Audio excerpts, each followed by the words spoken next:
भाई से अपनी रक्षा की कामना करती है और भाई भी बहन को उसकी रक्षा का वचन देता है। ऐसा प्यारा सा एक रिश्ता है। परंतु अभी जब परमात्मा हमारे सम्मुख आए तो उन्होंने हमें इस त्योहार का आध्यात्मिक रहस्य बताया कि वास्तव में ये किस कारण से मनाया जाता है, इसका आध्यात्मिक रहस्य क्या है जो हम सभी आत्माओं के साथ जुड़ा हुआ है। ऐसे तो लौकिक में देखें तो कोई बहन नहीं है, उनका भाई नहीं है, तो क्या उनके लिए त्योहार नहीं है? या जो भाई हैं जिनकी बहनें नहीं हैं, क्या उनके लिए त्योहार नहीं है? नहीं, ये हम सभी आत्माओं के लिए ये त्योहार है। और ये आत्मा का परमात्मा के साथ जो संबंध है और उस संबंध में परमात्मा से हम आत्माओं को कैसे रक्षा मिलती है, ये उसका एक प्रतीक है। तो अभी मैं अनुरोध करूंगी जोड़ना बहन को, वो हमें आत्मा रक्षाबंधन के आध्यात्मिक रहस्य को स्पष्ट करेंगे। जोड़ना बहन।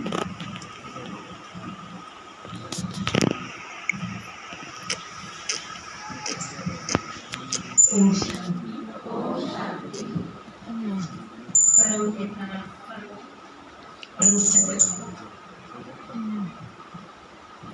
ओम शांति। परम पिता, परम शिक्षक, परम सतगुरु, परमात्मा की प्रिय संतानों, आदरणीय दीदी जी और सूक्ष्म में हमारी दादियाँ हमारे बीच में हैं। आज हम इस पावन अवसर पर सभी इकट्ठे हुए हैं। दोनों ही प्रोग्राम साथ साथ चल रहे हैं। तो आप सभी आत्मिक भाई बहनों को इस पावन पर्व की बहुत बहुत दिल से शुभकामनाएं।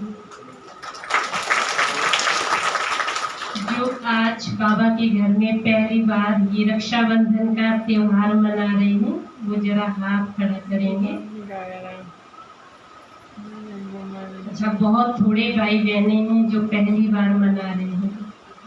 देखो, रक्षाबंधन एक ऐसा त्योहार है, एक ऐसा बंधन है जिसमें हर कोई बंधना चाहता है, ना चाहते हुए भी बंधना चाहता है। तो ये कौन सा ऐसा बंधन है? इस रक्षाबंधन को हम क्यों मनाते हैं, कब से मनाते हैं, ये क्यों मनाया जाता है, इसके पीछे क्या राज है? जैसे दुनिया के हिसाब से, लौकिक के हिसाब से हम कहते हैं भाई हमारी जो पहले के रिवाज थे आदिकाल से चले आ रहे हैं, भाई हमारे बड़े बुजुर्ग भी मनाते थे तो हम भी मना रहे हैं। लेकिन आदिकाल भी कब से मना रहे हैं इसका हमें मालूम नहीं। तो यहाँ परमात्मा ने हमें इसका बहुत गहरा रहस्य समझाया है। इन त्योहारों की क्यों जरूरत पड़ी मनाने की? एक ऐसा समय था, हमारा भारत देश धन धान्य से संपन्न था, जहाँ पे हर दिन त्योहार होते थे, हर दिन खुशियाँ होती थी। ऐसे अलग से कोई त्योहार मनाए नहीं जाते थे। लेकिन आज वो भारत की हालत बिगड़ गई है। तो सृष्टि चक्र का एक ऐसा दौर चल रहा है, हम कलयुग के बिल्कुल अंतिम समय पे चल रहे हैं। सतयुग से ये ड्रामा शुरू होता है। सतयुग त्रेता तक कोई भी इन चीज़ों को मनाने की जरूरत नहीं पड़ती है। तो ये परमात्मा ने हमें बताया, जैसे ही सृष्टि चक्र में द्वापर युग की शुरुआत होती है तो आत्माओं का डाउनफॉल शुरू हो जाता है। मनुष्य आत्माओं के अंदर विकारों की उत्पत्ति शुरू हो जाती है। तो उसकी सुरक्षा के लिए परमात्मा ने हमें ये त्योहार अभी बताए हुए हैं। तो जो डाउनफॉल हुआ आत्माओं का, उसके लिए शुरू में जो भी त्योहार मनाए वो मनाते ही आ रहे हैं। और मनाते मनाते कलयुग का अंत भी आ गया। तो जो रक्षाबंधन का त्योहार है, शुरू में तो बोलते थे भाई जो ब्राह्मण लोग हैं वो पवित्र होते हैं, उनके द्वारा सबको रक्षा एक मौली का धागा दिया जाता था और वो सबको पहनाते थे और उनके साथ उनको एक प्रतिज्ञा भी कराई जाती थी और कंगन देते थे। लेकिन धीरे धीरे ये रिवाज बदलता गया और ये रक्षा जो सूत्र है ये बहनों के हाथ में आया। वही बहनें ही भाइयों को राखी बांधेगी। तो ऐसा क्यों हुआ? तो इसका भी बहुत गहरा रहस्य है जो परमात्मा ने हमें स्पष्ट किया। तो बहनें ही भाइयों को राखी क्यों बांधती है? वास्तव में हम सभी आत्माएं हैं और आत्मा रूप में हम सभी भाई भाई हैं। भाई भाई के नाते से विश्व एक परिवार है। तो एक परिवार की दृष्टि से जब हम सबको देखते हैं तो किसी के भी प्रति हमारी दुर्भावना नहीं रहती है। तो बहनों को भी एक संकल्प दिया परमात्मा ने कि आपको जब राखी बांधनी है तो सभी को आत्मिक रूप में देखना है। दुनिया के सभी भाई मेरे भाई हैं, आत्मिक भाई हैं। और भाइयों को भी एक संकल्प करना है कि दुनिया की सभी बहनें मेरी अपनी बहनें हैं।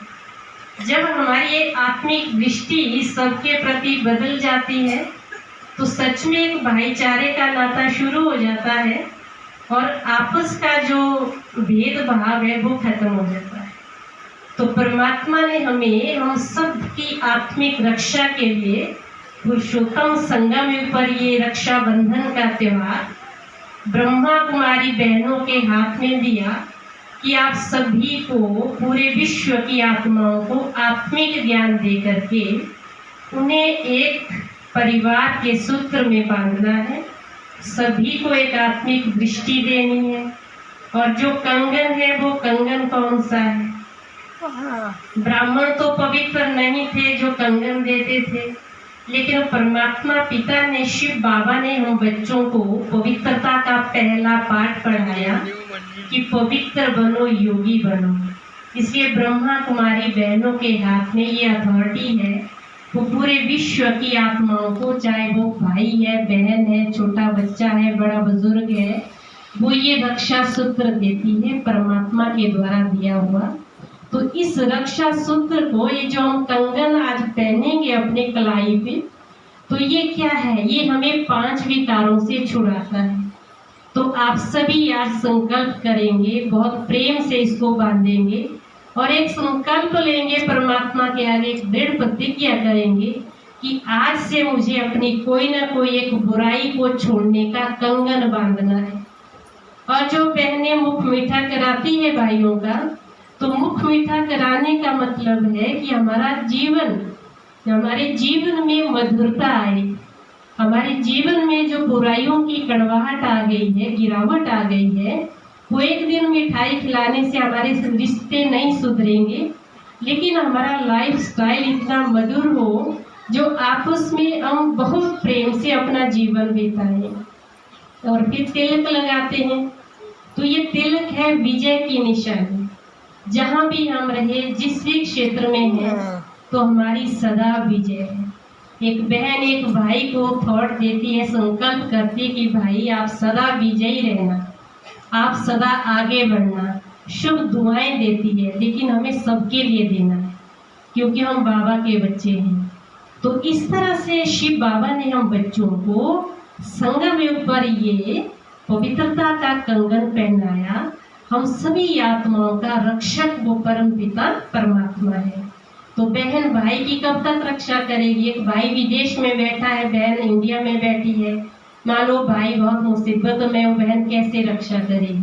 रक्षा सूत्र दे के थोड़े ना करेगी। तो स्थूल में हमने ये त्योहार मनाए, लेकिन अंदर से हमने सूक्ष्म रूप में अपने जहाँ भी आप बैठे हैं, आप अपने अपने हिसाब से सबको अच्छी वाइब्रेशन दे सकते हैं। जब भी माताएं और बहनें अपने भाइयों को राखी बांधने जाती हैं तो उनसे स्थूल में कोई पैसे नहीं लेने हैं या कोई सौगात नहीं लेनी है, लेकिन उनको बोलना है आज आप अपने जीवन का एक कोई अपना जो बुराई है वो मुझे दे दो, उससे बढ़कर खुशी मुझे और क्या हो सकती है।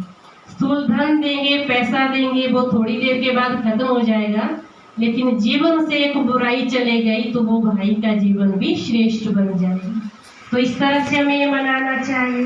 बाकी बाबा के घर में भी राखी बांधते हैं। यहाँ भी कोई मतलब स्थूल धन का दान देते हैं तो आप लोग क्या करेंगे, ये जो बाबा के आगे यहाँ पे रखा हुआ है बॉक्स है, इसमें आप अपनी भावना से जो डालना चाहे डाल सकते हैं। बाकी हम बाबा कहते हैं यहाँ किसी से पैसा नहीं लेना है राखी बंधन का, लेकिन हमें अपनी रक्षा करनी है, विकारों से हमें छूटना है। तो बाबा के आगे हमें सत्य प्रतिज्ञा करनी है कि बाबा आज मैं आपको ये दान देती हूँ, इस दान को देने के बाद मेरे जीवन में क्या परिवर्तन आता है। बाकी जो आप ये पैसा देंगे ये तो विश्व सेवा में लग ही जाएगा। अगर आप अपने विकारों को अपने जीवन से नहीं छुड़ाते हैं तो उससे आपका जीवन दुखदायी होगा।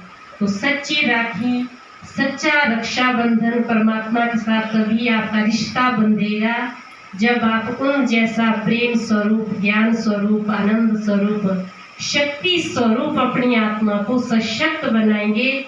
वही सबसे बड़ा आत्म रक्षा है। ओम शांति शांति शांति।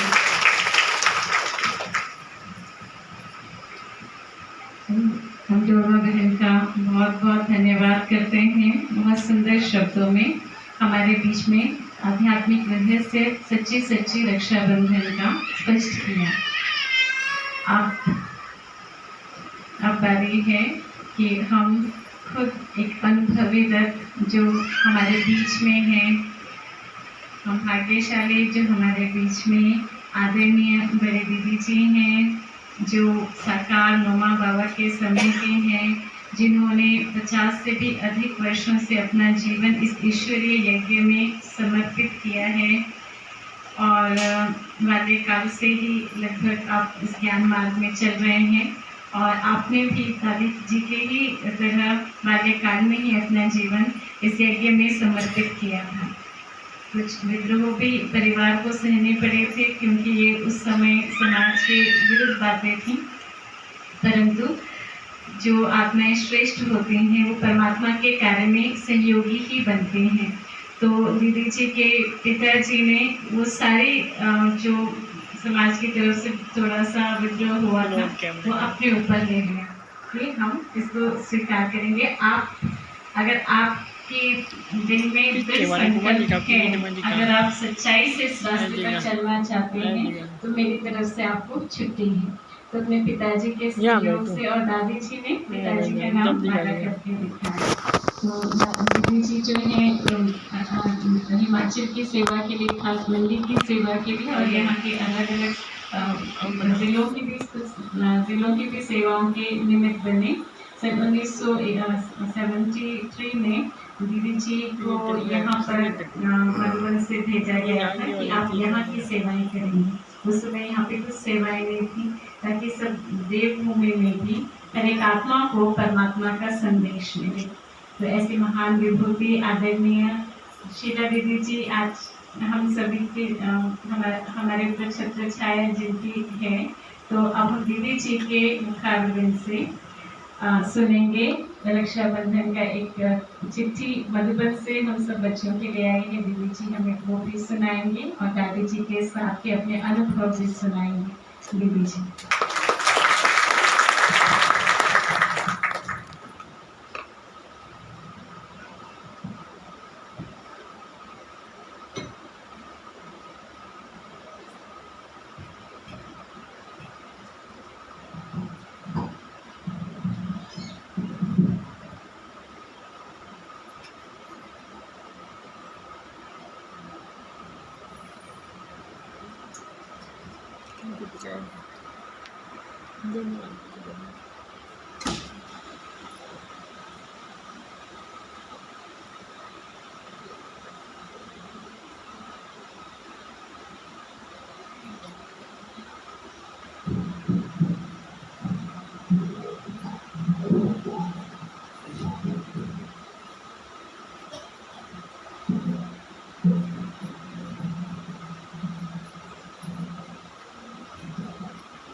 ओम शांति, ओम शांति, ओम शांति, ओम शांति, ओम शांति, ओम शांति। आज हम अपने बड़े दादी उनको बड़े दादी कहते थे।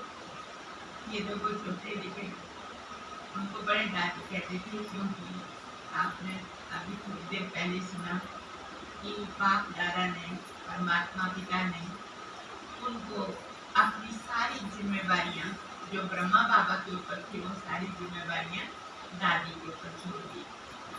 और दादी के तक में परमात्मा को नहीं आते थे, लेकिन परमात्मा का साथ दादी ने बहुत लिया और इस कार्य को भली भांति अच्छी तरह से संभाला। तो कहीं भी कोई ये नहीं कह सकता था दादी ने कुछ ऐसा कर दिया या दादी ने कुछ ऐसा बोल दिया।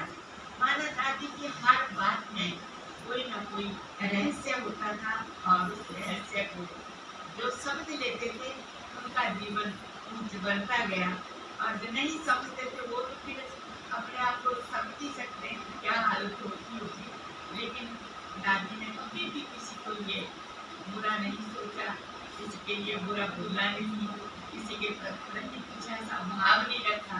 तो ऐसी हमारी प्यारी दादी थी जिसके लिए परमात्मा पिता ने भी उस बहन को, उस दादी को ढूंढ करके, क्योंकि वो बॉम्बे में रहते थे, वैसे बाहर ही रहे, बुद्धा बाबा के पास नहीं रहे। जब से कराची से आए थे तब से लेकर के दादी बाहर ही रहते थे, कभी दिल्ली में रहे। और मैं एक किताब पढ़ी थी, उसमें ये भी आया हुआ कि दादी डलहौजी में भी 1 मास रह करके सेवा करके गई हैं। तो बड़ी खुशी थी उसको पढ़ करके कि दादी ने यहाँ पर भी आकर के हिमाचल में भी पाँव रखा है। तो ऐसी दादी, और फिर उसके बाद 1988 में दादी जून मास में यहाँ पर भी आए थे, मंडी में भी आए हैं। और मंडी में आकर के उन्होंने एक रात काटी और बहुत अच्छे वाइब्रेशन काम करती है, वो भी हमें बहुत खुशी है। जिस को बाबा ने आकर के चुना, वो भी आए यहाँ पर। तो हम यहाँ हिमाचल वाले भाग्यशाली हैं। और एक कुल्लू में गए, मनाली गए, और उसके बाद फिर वापस सीधे मधुबन चले गए, बाकी और कहीं नहीं गए। तो हम भाग्यशाली हैं जो दादी के पाँव यहाँ पर पड़े। और दादियाँ जो हैं थी, 7-8 जो दादियाँ दिखाते हैं, वो सब दादियाँ यहाँ मंडी में आई हैं, कैसे न कैसे करके पहुंची है, कृपा है। वैसे मंडी का तो देखते हैं आपकी चारों तरफ की पहाड़ी है, और उस पहाड़ी के बीच में मंडी बसा हुआ है। तो इन पहाड़ों को तो एक दिन गिरना है ही। मैं पहले सोचती थी इतने बड़े पहाड़ कैसे गिरेंगे, क्या होगा, लेकिन वो भी समय आया, वो देख रहे हैं अभी वो समय आ गया जिसके लिए बाबा ने हमें पहले ही बता दिया था कि ऐसा समय आएगा, पहाड़ गिरेंगे, ऐसे बादल फटेंगे। तो पहले तो कभी फटते नहीं थे, लेकिन अभी वो भी समय आ गया, बादल फटे, कितना कुछ नुकसान हो गया, कितने बेचारे बेघर हो गए, कईयों को कितने प्रकार के दुख सहन करने पड़े, सामान सबका बह गया। हाँ, ऐसा कभी नहीं देखा था, लेकिन वो भी सीन सबको देखने को मिल गया। थोड़ा सा है, ये जो समय है, ये संगम युग की घड़ियां, ये कलियुग समय का समय है, जिसको संगम युग कहते हैं, जिसको दीर्घ युग कहते हैं। थोड़े से समय का, ये 100 साल का होता है, और इसमें थोड़ा सा समय बचा हुआ है। फिर जैसे आप देख रहे हैं कि आज की परिस्थितियां कैसी बदल जा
कुछ मतलब फर्क पड़ जाता था। लेकिन धीरे धीरे क्या होता गया, वो आत्माएं जो इस धरती पर आई तो वो वापस नहीं गई। वो तो आत्मा आई, किसी के तन में प्रवेश किया और प्रवेश करके उसने अपना संदेश दिया, लेकिन फिर उसके बाद उसने भी जन्म ले लिया। और जब जन्म ले लिया तो जन्म लेने के बाद फिर वो भी इसी चक्कर में फंस गए, कोई भी इसी दुनिया के अंदर चलने लगे। और धीरे धीरे धीरे धीरे जो ये दुनिया सतोप्रधान स्वर्ग थी वो नर्क बन गई। आज देखो हमारे पास सब कुछ साधन है, लेकिन सुख नहीं है, शांति नहीं है। उसके लिए हम दौड़े हुए हैं, चारों तरफ दौड़ रहे हैं, इधर से भी कुछ मिल जाए, उधर से भी कुछ मिल जाए, कहीं मंदिर में, कभी गुरुद्वारे में, कभी कहाँ, लेकिन फिर भी हमारी इच्छा पूरी नहीं होती है। फिर भी कहते नहीं, कुछ हुआ नहीं। तो ऐसे समय पर परमात्मा पिता करके एक ही संदेश देते हैं। वो एक ही संदेश यही दिया कि आप अपने आप को पहचानो कि मैं कौन। कहते ना, खुद को जानेंगे तो खुदा को जान लेंगे। अगर खुद को ही नहीं हम जानते तो खुदा को नहीं जान सकते। तो वो खुदा परमात्मा खुद इस धरती पर आते हैं। और ये जो आप देख रहे हैं ब्रह्मा बाबा का, ये जो देख रहे हैं फोटो, तो ये जो फोटो है ये उस व्यक्ति का है जिसके तन में परमात्मा ने प्रवेश किया। और जब परमात्मा ने इस तन में प्रवेश किया और अपना संदेश दिया, तो उसके बाद जो आत्मा उनके साथ सहयोगी बनी, जो हमारी बड़ी दादियां थी, भाई थे, बहनें थी, माताएं थी, जो भी थी, और 400 का परिवार इकट्ठा था। और थोड़े से स्थान पर रह करके भी उन्होंने बहुत सारी सेवाएं की, तपस्या की। 14 साल तपस्या करने के बाद ये दादियां जो थी कहाँ आई, माउंट आबू में आई। और माउंट आबू में जब आए तो उस समय पर बाबा के पास कुछ नहीं था, ब्रह्मा बाबा के पास वो सारा धन उसमें खत्म हो चुका था। बाबा बहुत बड़ा व्यापारी था, हीरे जवाहरात का व्यापार करते थे, उसके कारण से उनके पास बहुत धन संपत्ति थी, सब कुछ था। लेकिन ऐसा समय आया जब वो सब पूरा जहाँ 400 का परिवार रोज भोजन करेगा, रहेगा, इतना सारा कुछ करेगा, तो बताओ कहाँ पर वो कितने दिन तक चलेगा, है ना। कहते हैं कुएं भी खाली हो जाते, रोज उसमें से निकालते हो। तो इसी तरह से ये जो कारोबार था, फिर बाबा ने कहा बच्चियां अब तो तुमको सेवा करनी पड़ेगी, सबको जाके संदेश देना पड़ेगा। तो सबसे पहले दादियां जो थी, बाबा ने भेजा, दिल्ली में भेजा, फिर उसके बाद कानपुर में भेजा। गंगे दादी थी एक, बहुत छोटा सा था, बिल्कुल छोटे जैसे, लेकिन सेवा बहुत अच्छी करते थे। एक सम्मेलन में जब भाषण किया तो उनको बहुत जगह से निमंत्रण आने लगे कि आप आओ और आकर ऐसी सेवा करो। और ये सब दादियों को मतलब ऐसे ऐसे करके बाबा ने फिर और स्थानों पर भेज करके बहुत बड़ा कार्य किया। और फिर उसके बाद सारे नहीं, आज तो देखो विदेशों तक ये संस्था कार्य कर रही है।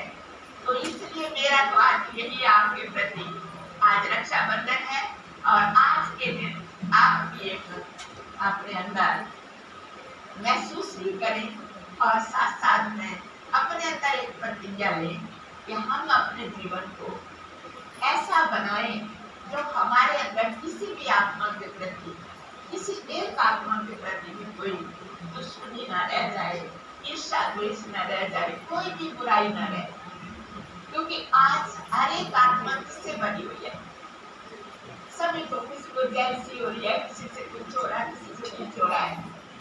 आज ये फोटो कुछ भी हुआ, सब कुछ देखा, सारे मकान रह गए, लेकिन 2-4 या 10-20 सारे वो एक ही लाइन में चले गए। इसका कारण क्या है?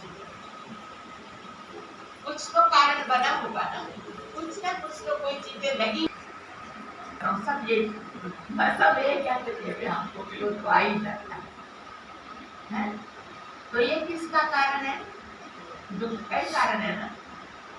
तो दादी ने सब बहुत लोगों से क्रोध छुड़वाया, जो बड़े क्रोधी थे, महाक्रोधी जिसको बोलते हैं, जो हाथ भी उठा देते थे, पैर भी चला लेते थे, किसी को लात मार दी, किसी को कुछ कर दिया, ऐसे ऐसी आत्माओं का। और सच कई श्राप लेने वाले होते थे, वो कहते थे हम तो छोड़ नहीं सकते, हमें तो रेगुलर चाहिए, रोज चाहिए, सवेरे उठते चाहिए। लेकिन 7 दिन के अंदर अंदर उन्होंने अपना श्राप छोड़ दिया। कैसे? एक ज्ञान मिला, मैं आप और मैं जैसा कर्म करूंगी उसका मुझे वैसा होगा। तो ऐसी दादी हमारी, जिनका आज हम स्मृति दिवस मना रहे हैं, हमने उनकी बहुत पालना ली। और दादी के पास हम जाते थे, तो जैसे अपनी दादी के पास जाते घर में, कैसे चले जाते, फटाफट चले जाते, जाकर के बैठ जाते दादी के पास, है ना। इसी तरह से हम, वो बड़ी दादी कैसी थी, बिल्कुल ऐसे, जो कोई बोलता भी था ना, नहीं दादी अभी आराम कर रहे, दादी ऐसे अब क्यों है ना आ रहे हो, तो दादी बहुत नाराज हो जाते थे, बोलते थे क्यों बोला आपने इसको ऐसा, बेचारे को आने दो, कोई तरीके से आया, मुझे मिलने आने दीजिए आप। तो ऐसी प्यारी दादी, उनका तो हम वर्णन भी नहीं कर सकते कि उन्होंने कितना प्यार दिया और हमारे जीवन को कितना। जब मंडी में आए थे ना, तो हम जब आ जाते थे भूतनाथ गिरी में, तो वहाँ मकान था, पौड़ियाँ की बहुत, तो दादी से चढ़ा नहीं गया ऊपर। तो दादी कहते, शीला मैं ना तेरे पास नहीं जाऊंगी, जब मैं जाती, शीला मैंने नहीं जाना तेरे पास, तेरा घर ऐसे ऐसे। नया तो उन्होंने देखा नहीं, लेकिन उससे घर को देखा तो कहा ले। तो मैं जब गई ना, कितनी बार जाती थी, दादी कहती शीला मैंने ना वहाँ नहीं जाना, तेरा घर ऐसे ऐसे, मतलब तो ऐसे बहुत प्यार करते थे, बड़े प्यार से हमारी पालना की है, और वो पालना हम कभी भूल नहीं सकते। और दादी का धन्यवाद करना भी हम नहीं भूल सकते, जो कि हम ऐसे ही भोले वाले बच्चे थे, लेकिन उन्होंने हमको इतना सब कुछ सिखाया, आगे बढ़ाया, हमारे जीवन को इतना अच्छा बना दिया। ये उनकी बहुत बड़ी कृपा है, और ये भी हमारी उनके प्रति श्रद्धांजलि है कि जैसे दादी ने तपस्या करके सबको अच्छा बनाया है, तो हम भी वही कार्य करें, सबके प्रति शुभकामना देते हुए सबके जीवन को सुखी बनने की प्रेरणा भी दें, और अपने बुराइयों को छोड़ने की ताकत भी दें।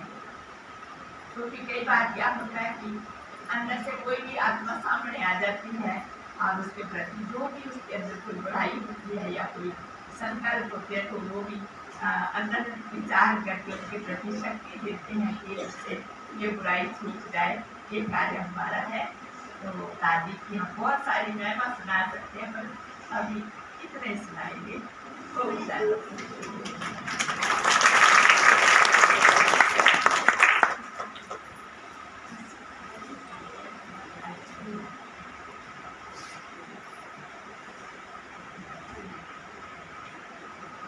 ओम शांति। तो ये माउंट आबू से हमारे पास पत्थर आता है सबको देने के लिए।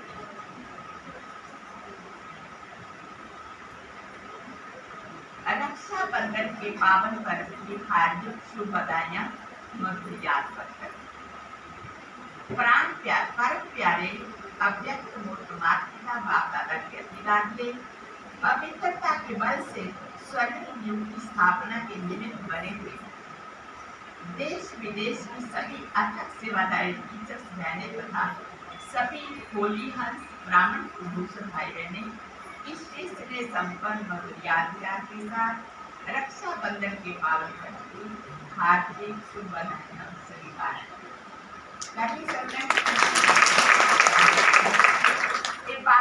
से आया बात समाचार वर्तमान समय प्यारा बाबा अत्यंत वचन की शुभ रूप में सभी बच्चों की इतनी ऊंची पालना कर रही है। सवेरे सवेरे अमृत वेले सभी को अनेक वरदानों से भरपूर कर, फिर सारा दिन बच्चों के साथ कंबाइंड रूप में रह अनेक सेवाएं कराते रहते। बात की सूक्ष्म इशारों को समझ अब हमें सर्वशक्तिवान बाप को सदा साथ रख साक्षी को हर दृश्य को देखने का प्रयास करें। परमात्मा पिता जो सर्वशक्तिवान है उनको अपने साथ रख करके और साक्षी होकर, यदि पहाड़ गिरने लगा तो हम भी इस तरह गिरने लग पड़े, हम भी बेहोश होने लग पड़े, नहीं, उसको देखते हुए भी हमें साक्षी हो जाएंगे। उसका अभ्यास करना है, इसी अभ्यास से सेकंड में व्यस्त संकल्पों को पूरी स्टॉप लगा सकते हैं, नेगेटिव को पॉजिटिव में परिवर्तन कर सकते हैं। इसी अभ्यास से अभी मनसा महादानी पर प्रकृति सहित सर्व आत्माओं में स्वयं की स्थिति तक सदा अचल अटोल एक रस रहे, इसका विशेष अटैच। आपकी स्थिति कैसी रखनी है? अचल अटोल। आज ये याद पत्र विशेष रक्षा बंधन पावन पर्व निमित्त भेज रही थी। हर वर्ष राखी बंधवाते समय सभी विशेष कोई ना कोई संकल्प अवश्य लेते हैं। बाबा कहते बच्चे अभी स्वयं की स्वयं रक्षा करनी है। किसकी रक्षा करनी है? स्वयं की रक्षा करनी। कोई नहीं मिलेगा रक्षा। देखा ना, जब कोरोना हुआ तो कोई था साथ में, वो जा भी नहीं सकते थे, देख भी नहीं पाए, उसकी शक्ल भी नहीं देख पाए। तो ऐसा समय जो है अभी दिन प्रतिदिन बढ़ता ही जा रहा है। तो नंबर 1 साक्षी बन के आपके पास हर आत्मा के पाठ को देखते हो, जो कुछ जो कार्य कर रहा है उसको देखते साक्षी होना है। उसके बीच में मेल वेदनी कहीं तो ऐसा क्यों करना, तुझे क्यों कर रहा है, तो क्या कोई ऐसा सुनने वाला नहीं। कोई कहेगा तो बोलेगा तुम कौन होता है मेरे को बोलने वाला, इसलिए साक्षी होकर के देखो। और दूसरा मन वचन कर्म से संपूर्ण पवित्र बनने का दर्शन करना है। तीसरा मनसा से भी किसी आत्मा को दुख ना पहुंचे, मेरे संकल्पों से भी किसी आत्मा को दुख ना पहुंचे, क्योंकि जो हम सोचते हैं वो दूसरी तरफ पहुंच जाता है। इस बात पर विशेष अटेंशन देकर सबकी दुआएं देते रहो। चौथा विशेष अंतर्मुखता की गुफा में बैठ अश्लील बनने का अभ्यास करो। बार बार जिक्र करो, आत्मा ये सब आत्माएं हैं जो बाबा के बच्चे हैं। हम यहाँ पर एक खेल खेलने के लिए आए थे और खेल खेलते खेलते आज हम दुखी हो गए हैं। बाबा हमें स्कूल से छुड़ाने के लिए आए थे। ऐसे बार बार जिक्र करना। बोलो इन्हीं शुभ संकल्पों का व्रत लेते हुए रक्षाबंधन का पावन पर्व स्व परिवर्तन और विश्व परिवर्तन के मन उत्साह से मनाएंगे ना। ये भी कमाल है कि मीठा बाबा खुद करारहार वन सेवाओं के अनेक कार्य कराते, बच्चों को करनहार बनाते। वो कार्यक्रम बना रहे, लेकिन बच्चों को करने की शक्ति देते हैं। हम सबको सिर्फ अपनी रूहानियत की स्थिति में श्रेष्ठ तपस्वी जीवन बनानी है। इससे ही चारों ओर साक्षात्कार की लहर फैलेगी और यही है का नारा बुलंद होगा। सब कहेंगे यही है। ब्रह्मा कुमारियां जिनको कोई देखना नहीं चाहते थे, कोई सुनना नहीं चाहते थे, कहते थे पता नहीं है कि आप हमारे से पैसे लेने आई है, क्या लेने आई। लेकिन आज वो सब ऐसा कहते हैं कि ब्रह्मा कुमारियों के पास जाओ तभी आपको शांति मिलेगी। तो शांति का ये घर है बाबा का। हम सबको सिर्फ अपनी रूहानियत की स्थिति में रहस्य बनानी है। इसके चारों ओर साक्षात्कार की लहर फैलेगी और यही का नारा बुलंद होगा। परित्यक्ता की धूम मचेगी। फिर भगवान धरती पर आया, फिर सब बोलेंगे कि आपने तो हमें बताया नहीं, फिर भगवान धरती पर आया हुआ है। तो इसलिए प्रोग्राम हम इसलिए करते रहते हैं, इकट्ठे करते हैं कि सबको पता पड़े कि भगवान आया है और आकर के वो राजयोग सिखा रहे हैं। राजयोग सबके लिए, ये स्कूल सबके लिए, तो मुसलमान सिख ईसाई सबके लिए, सब आत्माओं का बताइए। बाकी आज मधुबन बेहद के घर से आपके पास बहुत सुंदर स्नेह की राखी आ रही है। निमित्त मीठी ध्यानी आप अपने अपने क्लासेस में ये राखी दिखलाना तथा सबको बाप दादा के किए हुए बातों की समृद्धि दिलाते हुए मुक्त उठाकर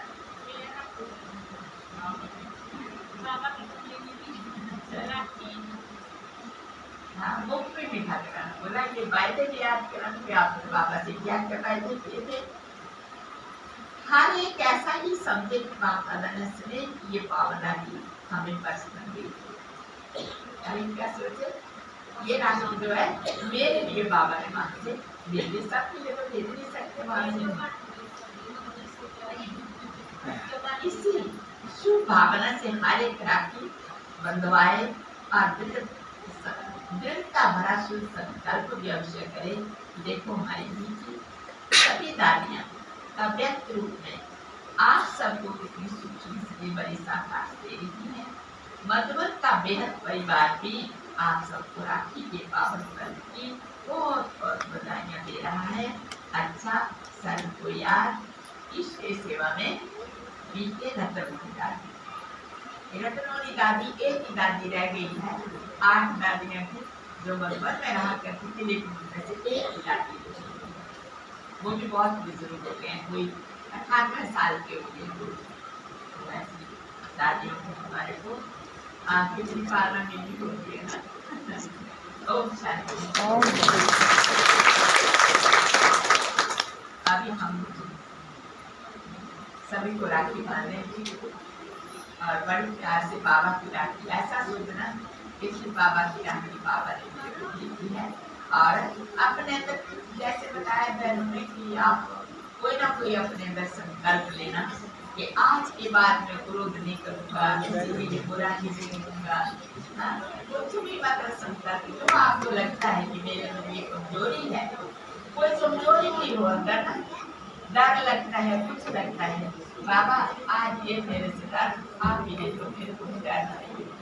क्योंकि कईयों को डर ही लगता है क्या हो जाएगा, ऐसा हो जाएगा। तो बाबा से शक्ति लेनी है और वो डर भी खत्म हो जाएगा। ओम शांति।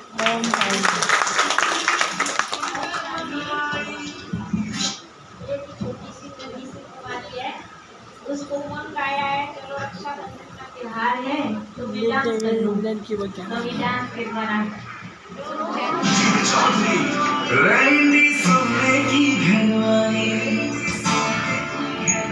चौंदड़ी जगमग मंगवाई रही सोने की घरवाई गले में जंती के गले टोकरी चांदी की आंखें रूप कती की पाटिया जिक्र बहु की मारी चली तमन विच तेरी जंती बड़की देखो चीज कसती यक पर पानी में चाली यक पर पानी में चाली यक पर पानी में चाली यक पर पानी में चाली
तो फोटो का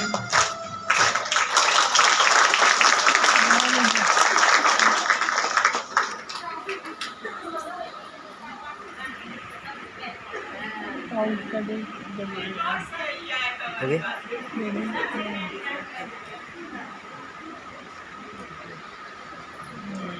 मैंने नहीं जाना है ऊपर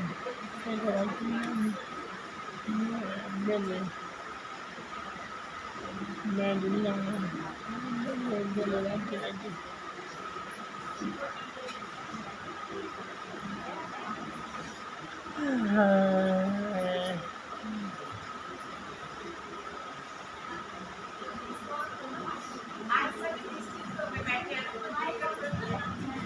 ओम शांति। तो जो सबसे आगे बैठे हैं वही पहले उठेंगे, क्योंकि यहाँ खाली स्थान तो करना है। फिर जो राखी बांधेंगे, निवेद देंगे, टोली देंगे, तो सभी छत पे जाएंगे, ब्रह्म भोजन करके ही जाएंगे।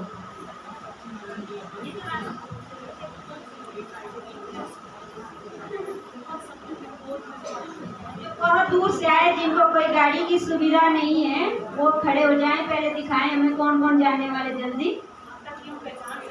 बस तो गाड़ी की सुविधा करके ही आए हैं सारे। कोई नहीं आए पैदल, तो ज्यादा जल्दी वाले खड़े हो जाए, किसी को जल्दी कोई चल जा रहे, ये रक्षाबंधन मनाने आया सारे, कोई जल्दी